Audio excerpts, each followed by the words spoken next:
विश्वं दर्पणदृश्यमाननगरी तुल्यं निजान्तर्गतम्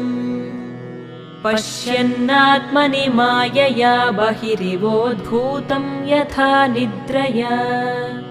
यः साक्षात् कुरुते प्रबोधसमये स्वात्मानमेवाद्वयम् तस्मै श्रीगुरुमूर्तये नमः इदं श्रीदक्षिणामूर्तये तस्मै श्रीगुरुमूर्तये नमः इदं श्रीदक्षिणामूर्तये बीजस्यान्तरिवाङ्कुरो जगदिदं प्राङ्निर्विकल्पं पुनः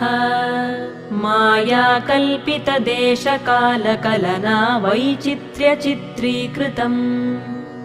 मायावीव विजृम्भयत्यपि महायोगी वयस्वेच्छया